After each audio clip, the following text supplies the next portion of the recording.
Assalamualaikum warahmatullahi wabarakatuh.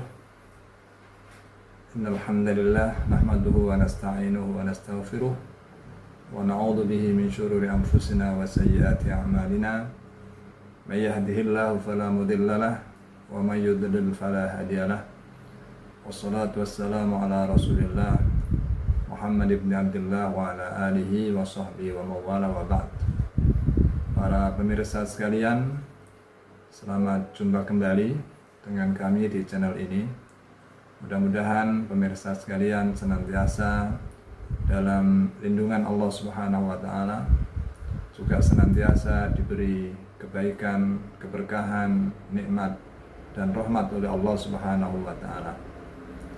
Pemirsa sekalian, pada kesempatan ini kami ingin berbagi keterangan atau ilmu seputar masalah perbandingan antara amalan atau manasik haji dengan umroh. Kita tahu bahwa rukun Islam yang kelima adalah haji. Namun bersama dengan haji sering juga disebut kata umroh. Memang haji dan umroh adalah dua macam ibadah yang berbeda, meskipun ada sejumlah kemiripan atau persamaan antara kedua macam ibadah itu. Umroh biasanya sering disebut sebagai haji kecil karena bentuknya yang relatif lebih sederhana daripada haji yang sesungguhnya atau haji besar.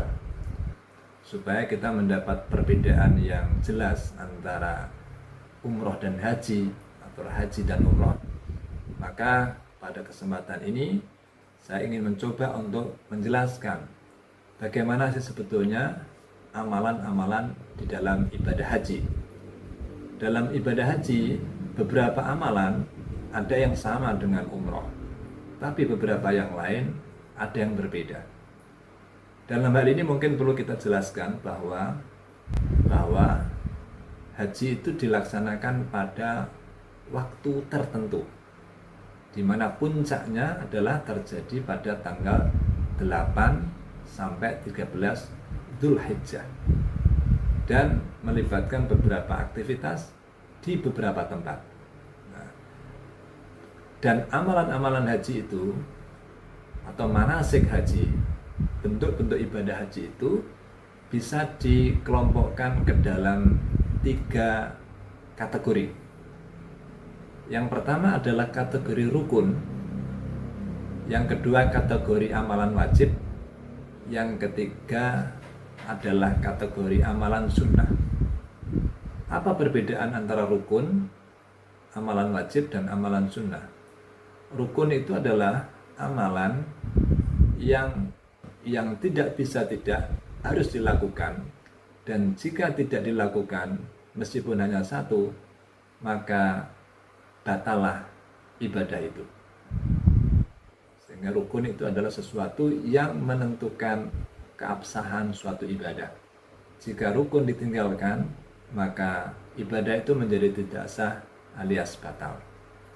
Sedangkan yang amalan wajib itu tidak menghilangkan keabsahan ibadah itu. Kalau di dalam haji, amalan yang bersifat wajib lalu kemudian ditinggalkan, itu cukup dibayar dengan sanksi. Jadi ada sanksinya. Yang sanksinya pada umumnya adalah membayar dam, yakni menyembelih hewan, membayar dam atau al-hadyu.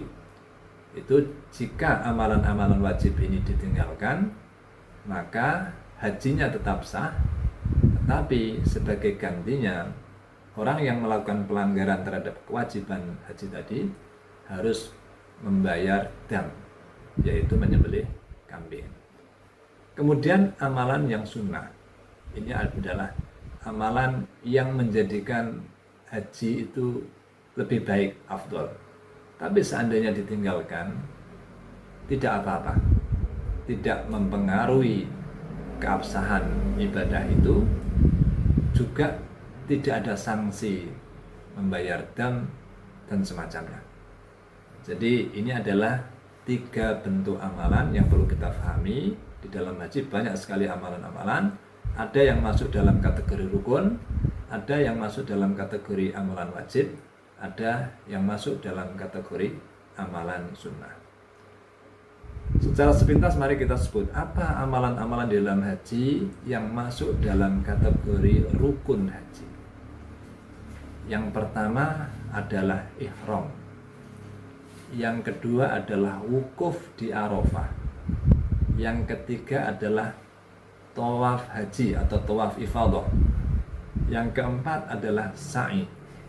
Yang kelima adalah tahallul, mencukur atau memotong rambut. Dan yang keenam adalah tertib antara 5 amalan di atas tadi. Jadi ini namanya rukun. Jika salah satu di antara amalan ini hilang atau tidak dilaksanakan, maka batalah haji orang itu.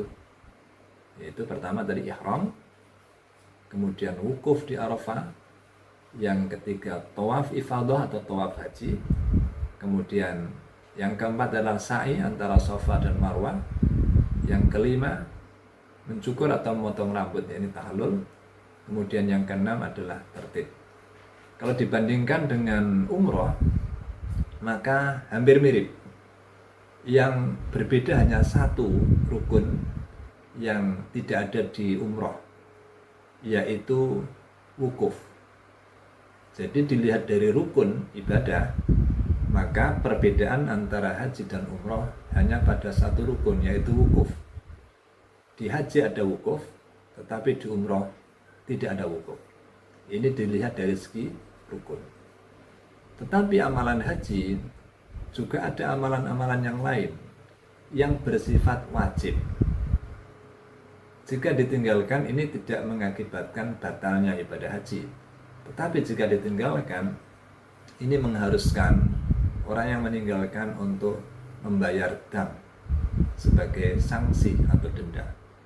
Apa amalan-amalan di dalam haji yang termasuk kategori amalan wajib, yang jika seorang jamaah itu meninggalkannya berkewajiban untuk membayar dam, tetapi hajinya masih tetap sah?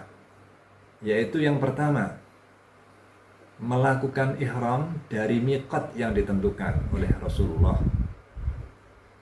Jadi ada tempat-tempat yang sudah ditentukan Rasulullah dalam yang disebut dengan miqat makani ketika kita memulai ihram haji atau umroh. Nah, jika itu dilanggar, ini berarti pelanggaran dan mengharuskan orang yang melakukan itu membayar dam. Yang kedua, amalan wajib yang lain adalah mabit atau bermalam di Muzdalifah setelah keluar dari Arafah, dan itu terjadi pada malam Idul Adha. Jadi malam 10 Dzulhijjah. Itu seorang jamaah haji biasanya keluar dari Mina setelah maghrib, kemudian malamnya itu bermalam di Muzdalifah sampai subuh. Nah, bermalam di Muzdalifah itu termasuk kewajiban dalam ibadah haji. Kalau ditinggalkan, akan mengharuskan orang yang meninggalkannya itu membayar dam. Kemudian kewajiban haji yang lain adalah mabit atau menginap di Mina pada malam tanggal 11, 12 dan 13 Dzulhijjah. Jadi malam-malam hari tasyrik itu orang yang melakukan haji itu harus bermalam di Mina. Ini merupakan kewajiban di dalam amalan haji. Kalau ditinggalkan, maka mengharuskan adanya sanksi, yaitu membayar dam. Jadi bermalam di Mina itu yaitu malam 11, 12, 13. Sedangkan bermalam di Muzdalifah itu malam 10 Dzulhijjah, malam Idul Adhanya. Kemudian termasuk kewajiban haji yang lain adalah melontar jumroh, yaitu melempar kerikil ke 3 jumroh. Dan ini dilakukan sejak hari Idul Adha, tanggal 10 Dzulhijjah. Itu yang dilempar hanya satu jumroh, jumroh Aqobah, jumroh yang terakhir. Itu kalau tanggal 10 Dzulhijjah. Jadi jumroh Aqobah itu dilempar dengan 7 kerikil, 7 lemparan. Satu kali lemparan, satu kerikil. Dan sebanyak 7 kali. Bukan 7 kerikil satu lemparan, itu salah. Jadi satu kerikil satu lemparan, satu kerikil satu lemparan sebanyak 7 kali. Pada tanggal 10 hanya Jumratul Aqobah saja, jumroh yang terakhir yang dilempar. Dan itu bisa dilakukan setelah matahari terbit. Dan melempar jumroh ini dilakukan juga pada tanggal hari-hari tasyrik, tanggal 11, 12 atau dan 13. Bagi yang nafar awal mungkin cukup tanggal 11 dan 12. Bagi yang nafar tsani, dia juga harus melempar pada tanggal 13 Dzulhijjah. Nah, setiap harinya melemparnya 3 jumroh, yaitu Jumratul Ula, Jumrah Al-Wusta, dan Jumratul Aqobah. Jadi untuk hari-hari tasyrik yang dilempar adalah 3 jumrah, Jumratul Ula, Jumratul Wusta, dan Jumratul Aqobah. Masing-masing jumrah dilempar dengan 7 lemparan kerikil. 7 lemparan, yang Wusta 7 lemparan, Aqobah 7 lemparan, berarti satu hari itu adalah 21 lemparan. Jadi setiap hari 21 lemparan kalau itu pada hari-hari tasyrik. Besoknya tanggal 12 juga demikian. Bagi yang nafar tsani meninggalkan diam di Mina sampai tanggal 13, dia juga harus melempar jumroh 3 jumroh juga. Jadi sebanyak 21 lemparan. Dan waktu melempar jumroh untuk hari-hari tasyrik adalah setelah zuhur, ba'da zawali syams. Setelah zuhur, bukan setelah matahari terbit, tapi setelah zuhur. Sedangkan pada tanggal 10 Dzulhijjah itu melemparnya setelah awal waktunya adalah setelah matahari terbit, sudah bisa mulai melempar jumroh. Kemudian di antara kewajiban haji yang lain adalah tawaf wada. Tawaf wada itu tawaf perpisahan ketika seorang jamaah haji mau meninggalkan Makkah. Ketika seluruh amalan hampir selesai, maka kewajibannya adalah melaksanakan tawaf perpisahan yang disebut tawaf wada. Nah, itu hukumnya wajib. Kalau ditinggalkan, dia berkeharusan untuk membayar dam. Dan kewajiban haji yang lain adalah menjaga larangan-larangan ihram. Jadi larangan-larangan ihram itu tadi kalau misalnya dilanggar juga akhirnya mengharuskan adanya denda, dan itu termasuk, tapi tidak membatalkan ibadah hajinya. Nah, ini adalah amalan-amalan yang bersifat wajib, hukumnya tetap harus dilaksanakan, tetapi jika ditinggalkan tidak membatalkan haji. Dan sebagai gantinya yang melakukan pelanggaran harus membayar denda atau hukuman, bisa berupa dam, bisa berupa yang lain, tergantung adalah pelanggarannya. Para pemirsa sekalian, kemudian ada amalan yang bersifat sunnah. Sunnah ini adalah jika dilakukan berarti afdol, akan mendapat pahala, tapi jika tidak dilakukan juga tidak apa-apa. Artinya tidak sampai mengubah status hajinya menjadi batal, juga tidak ada keharusan untuk membayar denda atau membayar dam dan sebagainya. Misalnya di antara amalan-amalan sunat di dalam haji itu, misalnya ketika kita berihram, itu sunatnya mandi dulu, itu kesunatan. Kalau tidak mandi juga tidak apa-apa sebetulnya ya. Terus sebelum memakai pakaian ihram, memulai itu memakai wangian. memakai wewangian sebelum ihram, sebelum berpakaian ihram. Tapi selama berpakaian ihram tidak boleh menggunakan wewangian. Tapi kalau sebelumnya boleh menggunakan wewangian.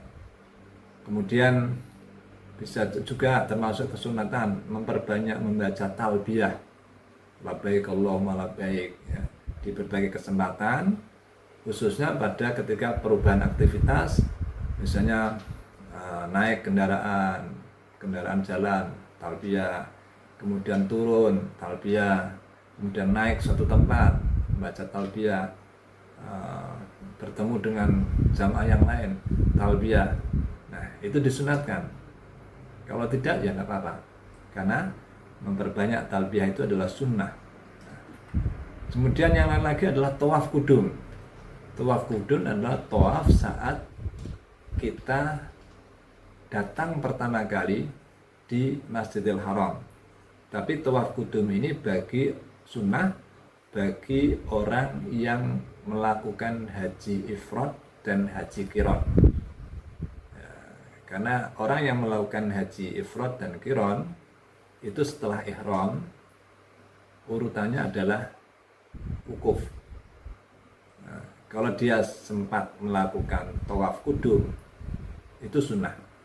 Tapi nanti tawaf hajinya dilakukan setelah wukuf. Ya. Tapi kalau tawaf kudum itu tidak dilakukan bagi yang haji ifrad dan haji qiran juga tidak apa-apa. Sedangkan yang melaksanakan haji tamattu, karena tamattu itu adalah orang yang melaksanakan umroh dulu sebelum nanti melaksanakan haji pada hari puncak haji, maka otomatis orang yang berhaji tamattu itu pertama-tama akan melakukan umroh, dan ketika melakukan umroh otomatis dia juga akan melakukan tawaf saat datang pertama kali di Al-Masjidil Haram, sehingga tawafnya, tawaf kudumnya ya sekaligus tawaf umrohnya itu. Nah, sehingga ini yang bagi haji tamattu secara otomatis akan melaksanakan tawaf setelah ihram, karena dia melaksanakan umroh dulu. Baru setelah itu, setelah umroh selesai, dia bisa berpakaian bebas, dan sampai menunggu tanggal puncak haji, hari tarwiyah, dia berihram lagi untuk pelaksanaan ibadah haji. Ini bagi yang melaksanakan haji tamattu. Kemudian di antara kesunatan yang lain lagi, yaitu misalnya al-bayat bimina lailat Arafah, bermalam di Mina pada malam Arafah. Jadi kadang-kadang di antara jamaah kita banyak yang berusaha untuk mencari kesunatan ini, karena kalau kita ikut rombongan jamaah resmi dari pemerintah biasanya tidak melakukan mabit di Mina pada malam Arafah. Tapi ada beberapa orang biasanya yang melakukan dengan inisiatif sendiri atau inisiatif kelompoknya, itu mengusahakan untuk bisa bermalam di Mina sebelum besoknya berangkat ke Arafah. Nah, ini hukumnya memang sunnah, bukan suatu kewajiban, bukan pula rukun. Dan banyak lagi amalan-amalan sunnah yang mungkin pada kesempatan yang lain akan bisa kita bahas secara lebih detail sesuai konteks amalnya. Jadi setiap amalan ihram ada kesunatannya, setiap tawaf ada kesunatannya, setiap di Mina ada kesunatan-kesunatan yang afdol untuk dilakukan. Itulah gambaran dari amalan-amalan ibadah haji. Jadi ada amalan haji itu yang bersifat rukun, tidak boleh ditinggalkan. Kalau ditinggalkan batal hajinya. Kemudian yang kedua ada amalan yang bersifat wajib, yang kalau ditinggalkan tidak menyebabkan batalnya haji, tetapi sebagai gantinya yang melakukan pelanggaran harus membayar denda dengan membayar dam. Kemudian yang ketiga adalah amalan-amalan yang bersifat sunat. Demikian yang kami bisa sampaikan. Mudah-mudahan bermanfaat bagi kita semuanya. Kalau ada kekurangan semata-mata karena kesalahan dan kekurangan diri saya sendiri, jika ada yang benar, maka itu semata-mata karena bimbingan Allah Subhanahu wa taala. Aqulu qouli hadza wa astaghfirullah li wa lakum wa lil muslimina min kulli dzamb wal 'afwu minkum. Wassalamu alaikum warahmatullahi wabarakatuh.